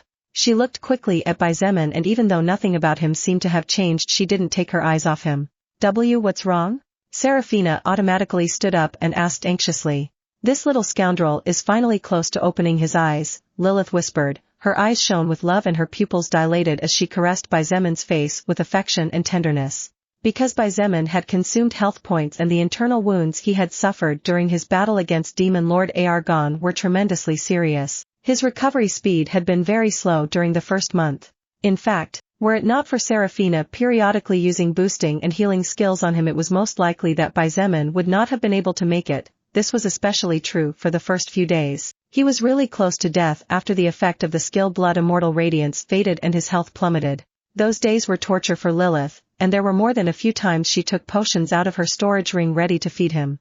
Were it not for the fact that Seraphina now knew the consequences and stopped her using what little calm she had left, Lilith would have fallen to a lower existence long ago. Seraphina's eyes lit up when she heard that Xietain was about to wake up. She couldn't help but approach the bed. A big smile on her slightly pale and exhausted face would be one of the things he would see first after 2 months of being unconscious. However, Seraphina's expression changed and her face went paper white when Xietain opened his eyes. She subconsciously took a few steps back and stammered under her breath, those eyes. Xietain. Lilith stood up abruptly as she saw that Xietan's eye color became as red as blood. A bad premonition flooded her heart and her face became even paler than Seraphina's as she asked in a trembling voice, Xietain, you. What switch of wrath triggered? Xietain did not respond immediately but began to pay attention to the enormous amount of messages flashing in his eyes one after another. Tens if not hundreds of records flooded his soul one after another. You have received the title leader of Chengtu. Your bases in China, Chengtu district, have been firmly established and your rule has spread among more than 90% of the humans in the aforementioned area. Despite your absence, as the leader of the unofficial faction under the name Transcendent you received the corresponding title. You have received the title leader of Xietain. Your bases in China, Xietain district. You have received the title leader of Xietain. Your bases in China, Xietain district. One after another, names of the different districts and cities of Liaoning province covered by Xietan's retinas as a large number of titles were added to his status window. However, Liaoning province was not the only one that had completely fallen into the hands of his faction. Xietain realized that Shangguan Bingshui and the others had definitely been hard at work as some of those titles from each province and city began to merge with those that made up that province or city. Xietan's records such as leader of Yanqing, leader of Chongping, leader of Xietain, leader of Xiqing, and all the other titles of the different districts and sub-districts of Beijing merged, and soon, new records that surpassed the previous ones began to be born. You have received the title ruler of Beijing. Once every 7 days, you can now teleport anywhere in Beijing at will as long as you are located within China. Congratulations! Your faction has become the most powerful among all humans in Beijing City. When fighting in Beijing against any human force, the overall power of all your subordinates increases by 10% and your power increases by 20%. You have received the title ruler of Liaoning. You have received the title ruler of Shaanxi. Xietain soon discovered that the number of survivors under his command now bordered on 2 million or at least those that the Soul record considered official. However, he was certain that in this time Shangguan Bingshui and the others had managed to conquer much more than just Beijing, Liaoning, and Shaanxi. However, and although he should feel happy, all he felt was anger. This anger burned so strong in his chest that even with his immovable heart skill and with his brilliant mind title weakening the side effect of Blood Berserker's Wrath skill, it was difficult for Xietain to control himself. This was because this anger had nothing to do with the skill but came from deep within his soul. One of your loyal followers, Second Order Unstoppable Warrior Zhongde level 89 has died. Chapter 898 On the eve of returning to Earth Lawbreaker Divine Pendant. Zhongde was one of the first followers of Xietain. He along with Fu Xiafeng, Kai Jingyi, and Kong Lan, was part of the small group of 4 students who that day in the university gymnasium decided to change his life and follow Xietain. Although Zhongde was a man of few words, he was an upright and honorable man who kept his word when he made a promise just like Xietain. Among the few people Xietain trusted completely even without the effect of the skill attached to his subclass, loyal follower, Zhongde had earned his place with actions and not empty words. His loyalty was unquestionable and his admiration for Bai Zemin was not different from that of a young schoolboy looking up to his lifelong idol. However, that person had died. Zhongde had died and would never come back. Bai Zemin's mind fell into chaos as his heart was filled with sadness, guilt, but most of all with anger that burned as strong as lava inside a volcano waiting to burst into eruption. First switch of the skill Blood Berserker's Wrath has been triggered automatically. Pain receptors are blocked. Increase all stats by 400 points naturally. Secondary effect, 10% loss of rationality is weakened by the passive effect of your immovable heart skill. Secondary effect, 10% loss of rationality is weakened by the effect of your brilliant mind title. The first switch of the skill Blood Berserker's Wrath usually triggered when Bai Zemin's loved ones were threatened, however, in this case it was triggered by Zhongde's death. However, that was not all. Third switch of the skill Blood Berserker's Wrath has been triggered automatically. Strength and Mana 2000. Secondary effect, 30% loss of rationality is weakened by the passive effect of your immovable heart skill. Secondary effect, 30% loss of rationality is weakened by the effect of your brilliant mind title. Current loss of rationality, 18%. Bai Zemin sighed and slowly sat up in bed as he muttered in a tired voice, "How long was I out?" "2 months. Seraphina subconsciously answered. She looked at him hesitantly and asked in a low voice, "Your eyes?" 2 months. Bai Zemin frowned tightly and a flash of guilt shone in his red eyes as he thought in his heart, "I've been away from home for 5 months. Many things happened, even Zhongde died. Because of me. If Bai Zemin had returned earlier, Zhongde might not have lost his life. If he had been on Earth, a person he considered a friend would not have been killed like a dog. And if he had been on Earth, a mother waiting for her child at home would not be sad when the news of Zhongde's death was delivered to her."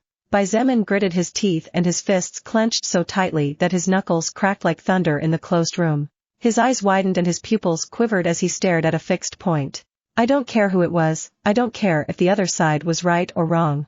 I'm going to find them, and I will give them a death worse than that of a dog."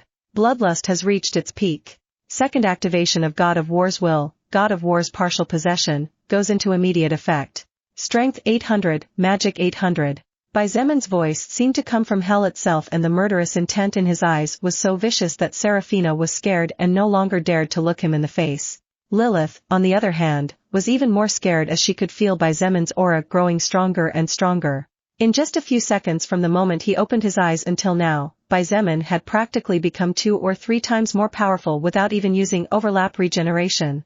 Zemin, what level of wrath?" she asked, afraid to know the answer and praying in her heart that it wasn't the 5th level. "First and third." Bai Zemin replied as he stood up.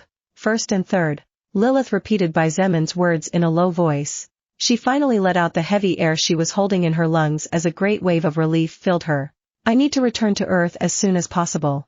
Bai Zemin jumped to his feet and walked to the corner of the room before he began to swiftly put on all of his equipment. What? Seraphina turned to look at him in panic at his words and couldn't help but stammer, "Why, you just woke up, eh? And I think it would be good if you rest for a few days first." "Why your injuries? A friend died." Bai Zemin's words interrupted Seraphina and soon the entire room fell silent. His words remained floating in the air as the clinking sound of the plate armor rang softly each time Bai Zemin made a movement to fit each piece into place. "One of your friends died," Seraphina whispered before lowering her head and clenching her fists tightly. She muttered under her breath, "I'm very sorry for your loss." "Yeah," Bai Zemin replied as his hands continued to work. He was furious, so much so that he hadn't noticed the weariness in Seraphina's eyes and wasn't in the mood at all at the moment. Seraphina didn't blame him and understood how he felt as she had experienced it before every time one of her friends died. The only exception was that she did not blame herself for the death of her friends as Seraphina was aware that she did not possess the power to change everything, but Bai Zemin was different. Because he knew that he did have the power to have been able to prevent Zhongde's death and the mere thought of it made him feel as if a snake was slowly eating his heart. Although Lilith knew it was wrong to feel relieved, she could not help but be glad that the one who died had not reached a level of utmost importance to Bai Zemin. If that had been the case, then she did not want to think about the consequences not only in the short term but also in the long term. After fully equipping himself, Bai Zemin looked at Seraphina with his red eyes and said in a serious voice, "I'm sorry to disturb you, but could you report the situation to the king? I will leave today on my way back to my world." Seraphina nodded weakly and without a word left the room, closing the door softly behind her and walking out like an empty shell. Zemin looked at the outside world from the large window and his fists clenched as he said with burning fury, "It's because of me. If I had returned earlier none of this would have happened. A little ant dares to touch my people? I will turn over the rocks and dig underground to bring out the culprit, I swear it." Lilith looked at his back for several seconds with eyes brimming with sadness. She understood a little how he was feeling. "Zemin, it's not your fault. It is my fault," he shouted in return. He turned to look at her and shouted again, "How could it not be my fault? It was because of my greed that I am still in this stupid world. If I hadn't aspired to obtain the information and technology of Eventide world then I would have long since returned to Earth and Zhongda would be alive. Even Queen Helena's death and Ella's betrayal, everything happened because of my presence in this world." Lilith shook her head and said softly, "Zemin, you are strong, many times stronger than those who follow you and that is why you think you have the obligation to take care of them, which is not wrong in essence. However, remember that you will not always be able to save everyone. Because even if you are strong, you are not an omnipotent existence." Zemin was about to shout again in frustration and anger but his words caught in his throat and his pupils trembled slightly as he looked at Lilith. She had lost her entire family, they had all been killed but she had been unable to save them for different reasons. Lilith surely blamed herself just as he blamed himself, and Zemin didn't want to make her remember the past that surely hurt so much. Sorry, I behaved like an idiot," he murmured. Lilith caressed his face and shook her head, "Your reaction is just normal. You don't need to apologize to me at all." Seeing that he stayed silent, Lilith closed the short distance between them and hugged him without saying a word. At first, Zemin froze. However, his body soon softened as he felt the warmth of the woman he loved and tears of frustration, anger, and sadness began to fall down his face. Lilith felt the drops of moisture fall on her dress but she kept silent and only devoted her all to hugging him and letting him know with her warmth that he was not alone. This was the first time Zemin had lost someone important, and worst of all, in his heart he was blaming himself for Zhongda's death. In the throne room, Seraphina was explaining the situation to her father when a bellow that sounded like the howl of a wounded and furious beast shook the entire castle for several seconds causing the maidens to cry out in fear and fall to the ground. Seraphina's eyes flashed with sadness and sorrow as she looked up as if to pierce the walls and see the expression that he had on his face. King Philip sighed as he said softly, "He caused a calamity for the demons in a world that is not his. Hopefully, whoever angered him to this point has begun to pray by now." After calming down a bit, Zemin put on a cloak that covered his entire body and quietly walked out of the castle.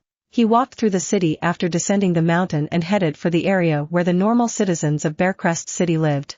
After several twists and turns at different intersections of 2 or more streets, his steps brought him in front of a normal-looking house before he stopped.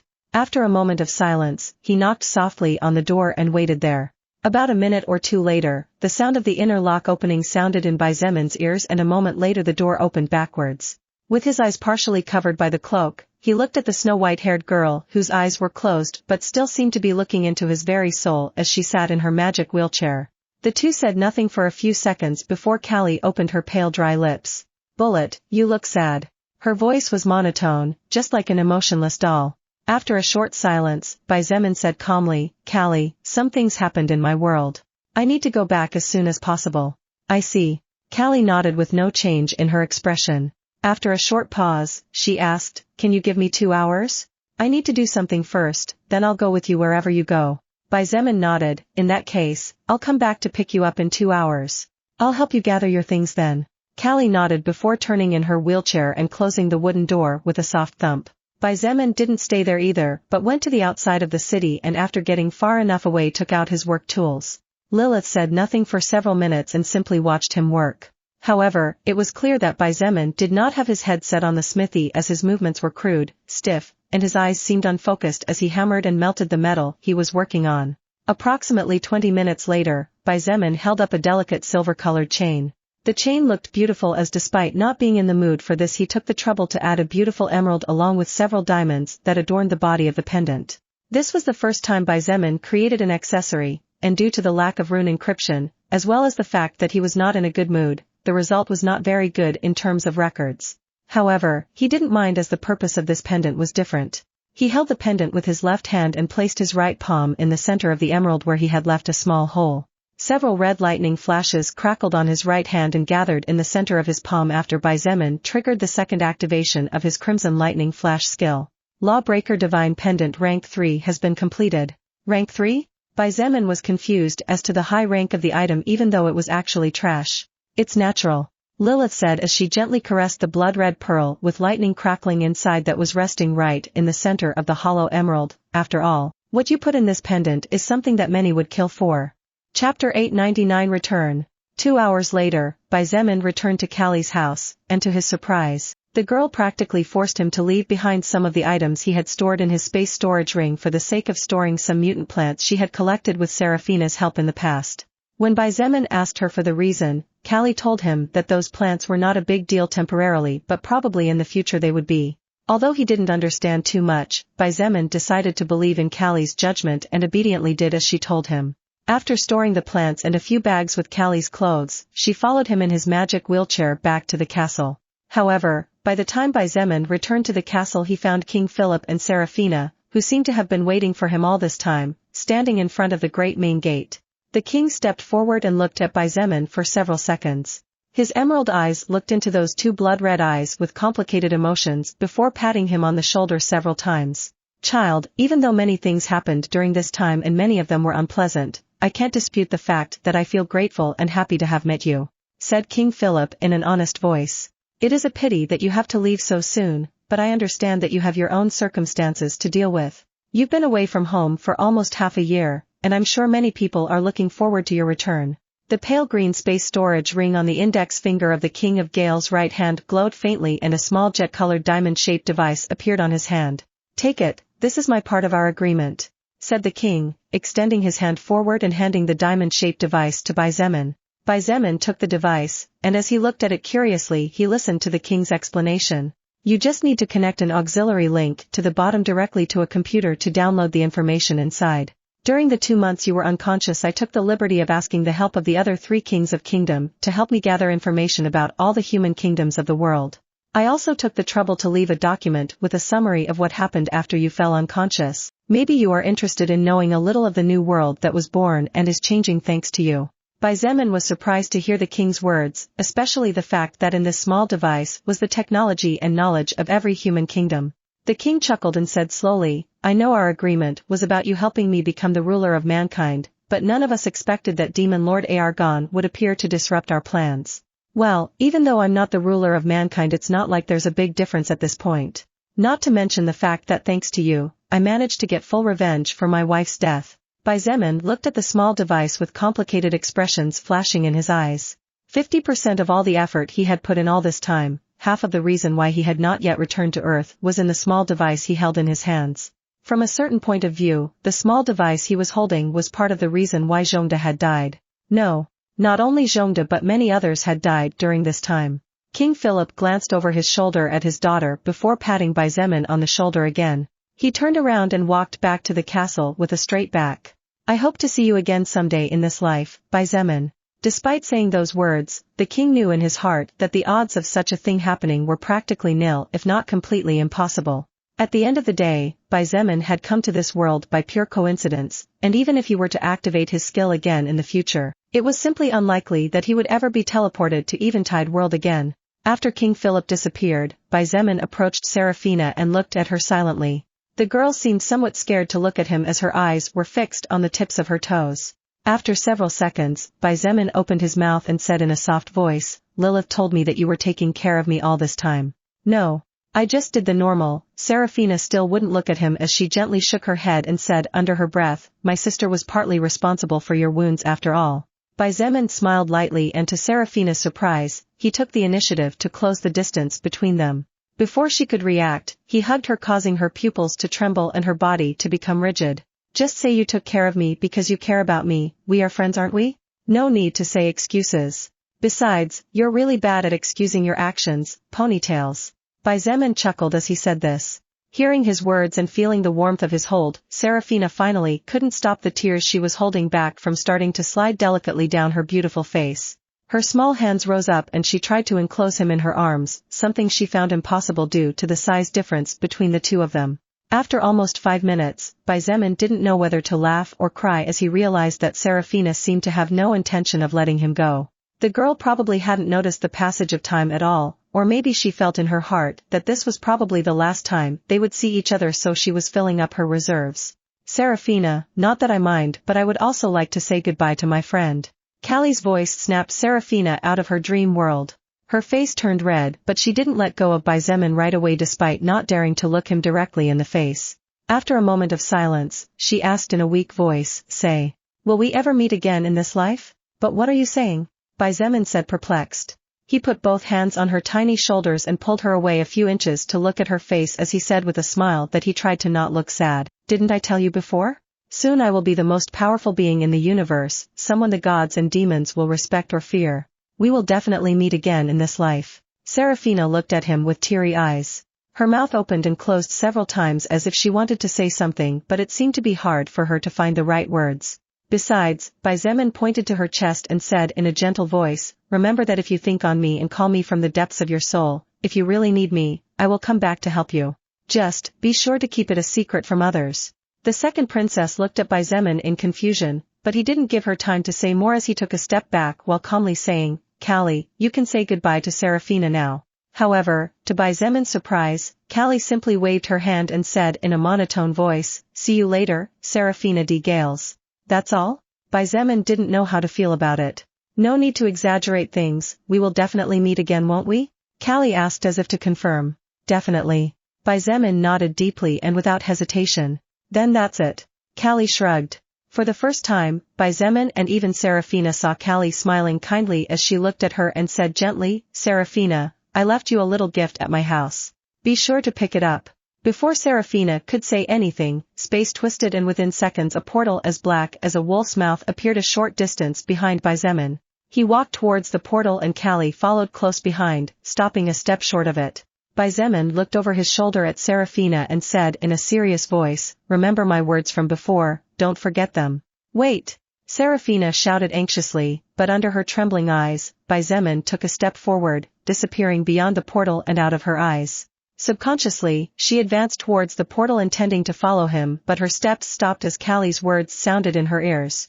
Remember to go to my house to pick up your gifts, Callie said as she controlled her magic wheelchair. Just before disappearing beyond the portal, she turned her face slightly and added, by the way, I like the pendant you're wearing today. Pendant? Seraphina was surprised. She wore no jewelry or accessories at this time other than the rings that enhanced her strength as a soul evolver. However, to her surprise and disbelief, she soon realized that just as Callie had just said, there was a pendant that Seraphina did not recognize around her neck. As she took it in her hands and the records of the pendant presented themselves to her, Seraphina's eyes grew teary and as she lifted her head to look at the portal she discovered that it had already closed. After crossing the portal, Callie felt the world around her spinning continuously and the wind was blowing so hard that her body was sent flying from her wheelchair. She gently turned her head to the side, and there she discovered that Zemin was just ahead but some distance from her. In a monotone but loud voice, she asked, Bullet, is this your world? I think so, shouted Zemin as he looked at the ground getting bigger before his eyes. In that case, can you tell me why we are falling from the clouds? Callie asked calmly. I would like to know the answer to that question but unfortunately I don't have it. Zemin replied with an ashen expression on his face. He turned his body so that his back was facing the ground as the wind howled in his ears. His red eyes looked up at the blue sky nostalgically as he muttered under his breath, I'm back. Chapter 900 arriving on Earth, but not at the desired location. A/N, everyone, sorry, I forgot to mention as I do every time but the previous chapter was the last chapter of volume number 4. A long volume, the longest so far and I hope you enjoyed it, happy face. Name of volume number 4, Two Worlds Traveler. Enjoy chapter 1 of volume 5. Zemin used his skill gravity manipulation to considerably slow down his falling speed for just a short moment, because after Callie passed by him, what Zemin did was to slightly increase the gravity around him catching up with her in just an instant and holding her in his arms. Don't worry, just leave everything to me. Zemin said as he used blood manipulation to create a string that he controlled to catch the magic wheelchair that had moved hundreds of meters away from them. I know. Even though I don't know how high up we are, it's not like I can do much anyway. Callie replied in an emotionless voice as she put both arms around Zemin's neck. Aren't you scared? He asked when they were only tens of meters from the ground. Scared? Callie focused on him as she asked in confusion, scared of what? Zemin looked at her silently for several seconds before activating gravity manipulation, gradually increasing the power of the skill so that the reduction in falling speed wasn't too abrupt. Sorry, forget what I said. He shook his head and sighed in his heart. Callie had no memory of her life except for the last 8 or 9 months. She could not see and could not move at will on her own. Her level was not particularly high, and except for the artifacts she had enchanted using runes she had no self-protection abilities. For her, every day that passed was probably terrifying, therefore, her heart had surely gone numb at this point and the word scared no longer had any meaning in her dictionary. After Baizemen's feet softly touched solid ground, he carefully controlled the blood string so that the magic wheelchair delicately fell a meter distance away. However, as Baizemen was about to leave Callie in her wheelchair, he stopped. "What's wrong?" she asked in puzzlement. Baizemen frowned slightly and did not reply immediately but for the first time had a glance at Callie's wheelchair. This was the first time he had paid attention to the chair, and aside from its somewhat crude design, one could tell that it was very elegant thanks to the countless bright gold-colored patterns that covered the pure white frame. However, what caught his attention the most was that on the right armrest, there were 5 holes, 4 of them smaller than the one on the top. All the holes had soul stones in them. Baizemen had never seen them as Callie always covered them with her arm. Baizemen cleared his throat and asked quietly, "Callie, these soul stones in there, what order are they?" "The 4 at the bottom are 2nd order and the 1 at the top is 3rd order," she replied indifferently. Baizemen felt the corner of his mouth trembling after hearing Callie talking about 4 2nd-order soul stones and 1 3rd-order soul stone as if they were grains of rice. "Callie, why does this chair of yours consume so much energy?" he asked trying to stay calm. "Why don't you look at the records instead of asking me?" she replied casually. "In that case, excuse me." Baizemen nodded and proceeded to do as Callie said. However, what he saw made even his heart filled with sadness and anger grow cold. A flash of disbelief flashed in his blood-red eyes as he reread the records of the magic wheelchair over and over again. This thing was a wheelchair? It was a damn fortress in miniature size. Baizemen judged and didn't doubt that unless he launched the upgraded version of Crimson Blood Judgment, he wouldn't be able to kill Callie without at least 30 minutes as long as she was sitting in her wheelchair. The soul stones were traded with the Gale's kingdom. I upgraded the Wind Spirit Spear in King Philip's possession and also drew runes on the shield of the first Princess Ellis. Callie explained as she sensed the disbelief in Baizemen's soul. "After your Doombringer, we could say that this wheelchair is my best work to date." After a short pause, she continued, "My level isn't even 40, I can't walk, I have no attack or defense skills, and if it weren't for my ability to see souls I wouldn't even be able to notice if someone with bad intentions approached me. That's why I worked for a long time on this wheelchair. I drew more than 40 defensive runes and 20 attack runes on it to protect myself. It's a pity though, the energy consumption is just too big." Baizemen nodded silently as he understood Callie's difficulties. With the talent she had in understanding and drawing runes, many would surely try their best to obtain her. Baizemen was sure that if not for the relationship between Callie and Seraphina even the King of Gales would not have sat idly by when a treasure was under his nose. Therefore, she needed to protect herself no matter what and that was the reason why she worked hard, and despite the terrifying consumption of energy, she built this magic wheelchair that was actually a rank 4 item even though it had only reached that rank by the power of the runes as the smithing was pitiful. "Callie, do you have confidence in me?" he asked suddenly. Callie looked at him and said indifferently, "I think it's a bit stupid for you to ask that question now, Bullet. Do you think I would have followed you here if I didn't have confidence in you?" Somehow, Callie's words served to lighten Baizemen's heavy mood a bit. He smiled gently and murmured, "True. You are my powder after all." She said nothing, and he continued, "In that case and because of the power consumption, how about we keep your wheelchair for now?" Callie was silent for a moment before asking in a low voice, "You'll carry me?" "Of course." Baizemen nodded, and even though she couldn't see him, he smiled, "My back will be your chariot in the meantime, that way we can save the energy of your traveling artifact. I will die before letting you get hurt, so you can rest assured and leave your life to me." As he said those words, Baizemen had no choice but to take out the corpse of a 2nd-order mutant beast to store the magic wheelchair in his storage ring. After that, he proceeded to replace 1st-order blood with the blood of the 2nd-order beast. Callie focused on him and said in an emotionless voice, "Bullet, even though I'm only 15 years old I can tell that if you say those words to another girl you'll probably make her heart flutter for you. You should be careful what you say if you don't want more girls like Seraphina to end up falling for you, okay?" Baizemen still hadn't mentally processed what he had just heard when a tired voice sounded next to both of them. "I know, right? I've said similar words to what you just said to him several times in the past, but this little scoundrel simply forgets as the days go by." Callie turned her face gently to look at the one who had just shown herself and said indifferently, "I see, so the person who was following Baizemen all this time was you. Nice to finally be able to talk to you, Callie."